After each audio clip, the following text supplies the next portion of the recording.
Usinitokane, namba yangu nyingine usijitu. Bradley Goliath, tuko katika kipindi cha lala salama. I hope ulinisikia vile nimekuwa nikiambia hao watu wote wale wanatokea kutrend, wanafikiri wako na talent, kumbe hawana talent. Because Bradley, unajua hauna talent. I hope umeomba kazi mahali. Being a prolific influencer is easy and difficult at the same time. Contrary to what most people think, it's not just picking up a camera expecting success. Otherwise, if you get a chance, your influencer journey might not last and you will end up falling off. We have witnessed this with a couple of Kenyan influencers. A guy who has been the talk of Kenya in the last few months and even striking deals with multiple brands is the Gen Z Goliath, Bradley Marongo. Looking at his latest videos, it's contrary to what we saw at first, with him getting over 6-figure views. Some people even claimed that we finally have the Kenyan Duke Dennis, not knowing they were giving him shoes too big to fill, regardless of his gigantic body dimensions. But how did he go from grace to grace within a very short period of time? Before we continue, I thank you all for interacting with the channel, and I have noticed most of the viewers just watch. Most of you are not subscribed. Interacting with the channel through subscription, comments, likes and shares gives me positive feedback that you like the content and makes it recommendable to more people. Therefore, subscribe. It costs 0 Kenyan shillings. Back to the video. Standing at an impressive 8 feet, Bradley Marongo towers over almost everyone he interacts with daily due to his unique stature. Marongo, now known as Goliath Gen Z, is well known in Kangemi, where he often hangs out and hustles. He is recognized by many online as the Kenyan giant, impressing and awing Kenya with his extraordinary height. He especially became a familiar face during the protests against the finance bill, where even police were seen talking to him in amazement. You have seen clips of Wemby walking and people are amazed by his height. Imagine Bradley is taller than Wemby. Since he had eyeballs on him due to the staggering height, it was clear the demand to see him was there, and what remained was the supply. Instead of only walking around, leaving people shocked, why not gain a bigger benefit from it? That's where a Kenyan social media mogul came into play.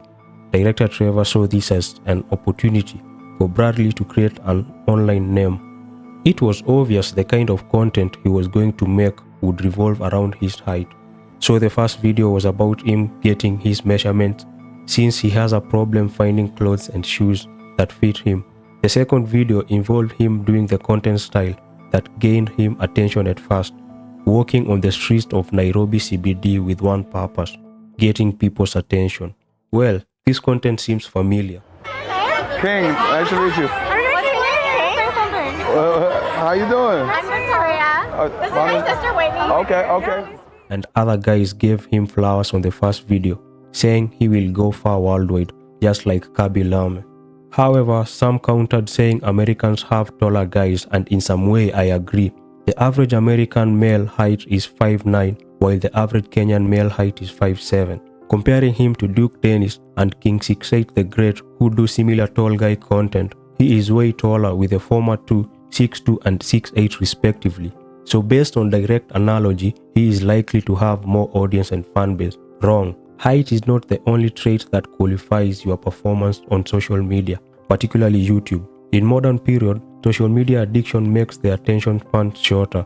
From time to time, new ways to trigger dopamine so that the viewer is hooked long enough need to be established. Ever heard of the cat string theory? If you dangle a string in front of a cat, they quickly tire of it and won't attack again while the string remains still. The cat only shows renewed interest when you try to take it away. It is meant to outline scarcity importance, and in content creation, let's say you need to come up with ways to spike interest. King 68 the Great and Duke Dennis content often involves interaction with women who actually try to win them over.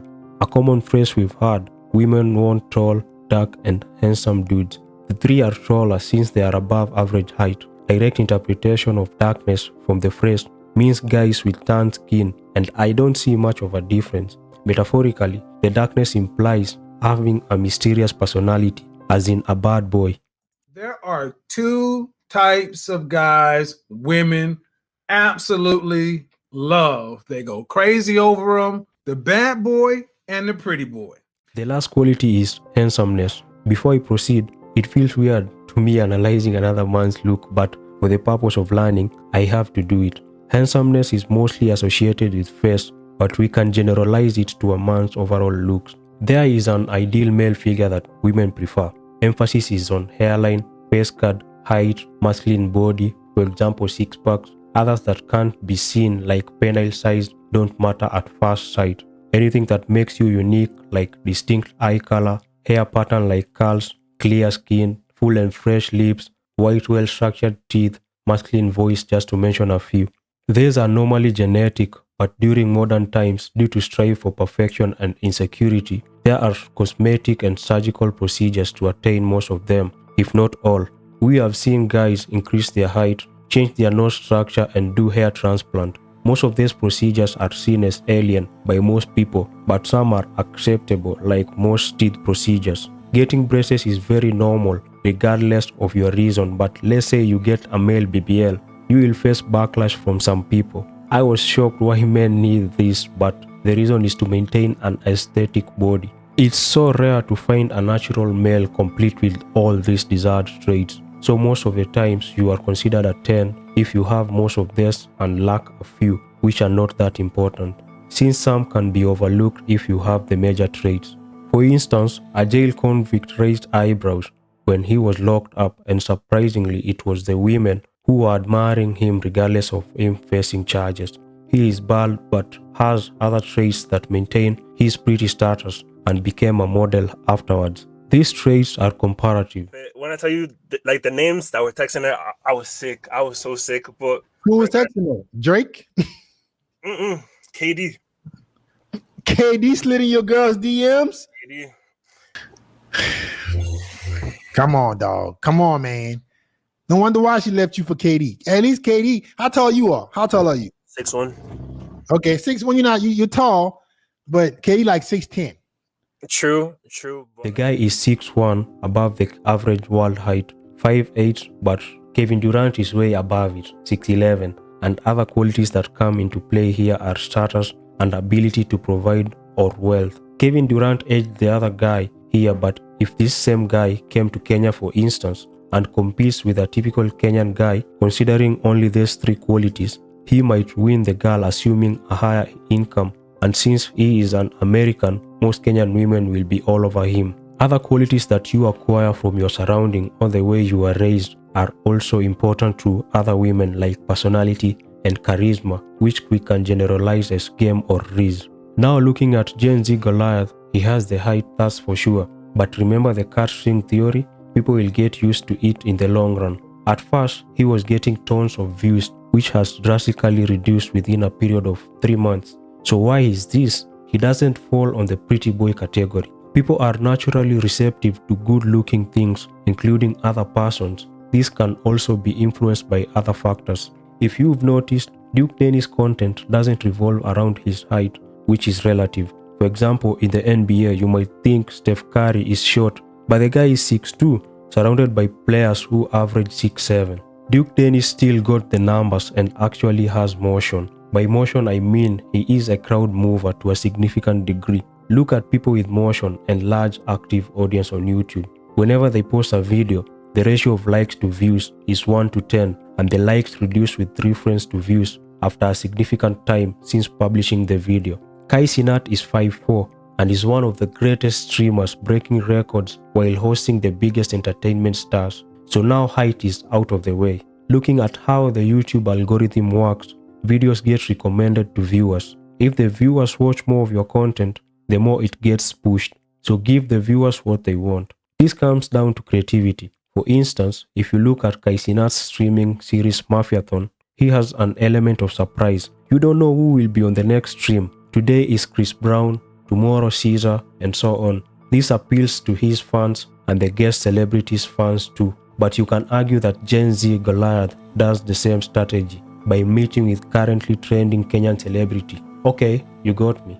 The big question is, how does he engage with the celebrities, the fans, and how does he act on the camera? Look at Kai's streams. Duke Dennis and King 68 the Great videos, then look at Gen Z Goliath videos. Notice a difference. It comes down to the creator's energy, charisma, and personality. Kai is younger and energetic. His content appeals mostly to younger audience with the language and slang cool to them. I didn't know you got back pockets and I didn't got no back pocket.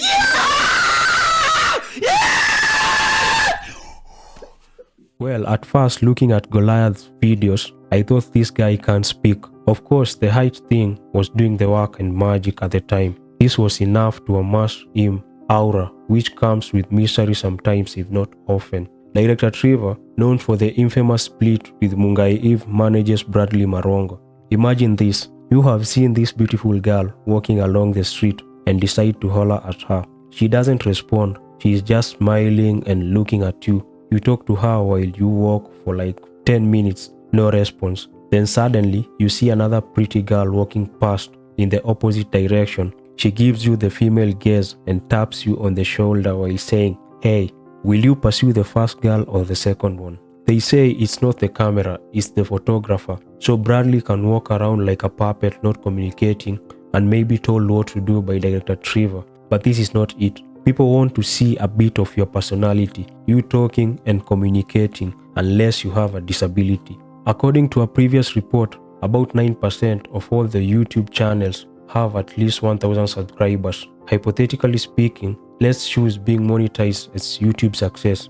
So it means it's easier to fail on YouTube than to succeed without ruling out the chance of succeeding. Bradley and Trevor might have changed their strategy in recent videos, and the protagonist tries to speak, but it appears forced and not natural. Not everyone is meant for the camera. They thought the height thing will remain relevant forever. In fact, there is another tall guy who claimed to be related to Gen Z Goliath. He follows the same footsteps and is known as Goliath wa Bungoma. He claimed to be exploited by Manzi wa Kibera, another cloud chaser who is struggling to remain relevant. Bradley ni kakako, biological. Si brother. Ni brother, Yeah. blood brother. Yeah, brother. Okay. Na Sisi twins. Tuko twins. This proves that relying on the tall guy content alone is not enough, as there are other tall guys too. If you are the tallest person on earth, the discussion will be different. Sabato, a social media critic following the footsteps of Andrew Kibe, advised Bradley to take advantage of his short-lived fame, invest the proceedings into useful ventures. Bradley, wewe ufanyagi content au juu you're not creative. Naona Mungu akukubariki na hiyo, but wewe ni mrefu. Najua. So point yangu ni I hope sasa hivi vile curtains zinajifunga unakuja into realization lazima uombe kazi mahali ama hizo pesa umepata ufanye nazo kitu.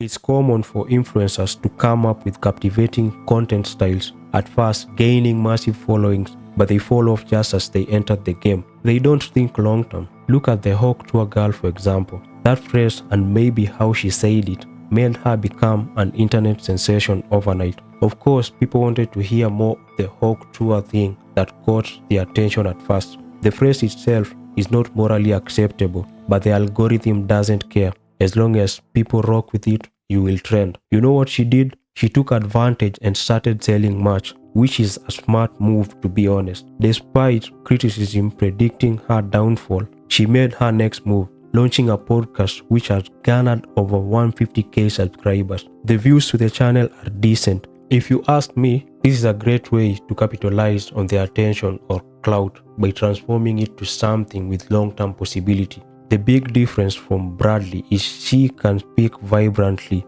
and she is raw, portraying her personality that came out with a Hawk Tour phrase. Compare this situation with another influencer in Kenya who got popular for her whistling, Priscilla Waimani. She bagged some goodies due to her whistling, such as recognition from government officials. Looking at her TikTok, she got many followers, but the views currently tell a different story. Don't get me wrong, she might be bagging deals here and there, but her brand may not be sustainable long term. Bradley Gen Z is a man. I know you might be saying obviously, but nowadays you can't be sure. You're not a lady? Yes, What are you?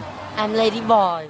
The social media game has proven to be favorable to women. One reason is beauty and receptive nature of women, same way as almost all secretaries are women. Similar reasoning comes from the fact that most intense manual works are done by men. Social media is favorable to pretty boys due to their looks and maybe feminine appeal. Social media works with attention someone gets. Attention is an element that is traditionally associated with women, but in modern times the roles are shared.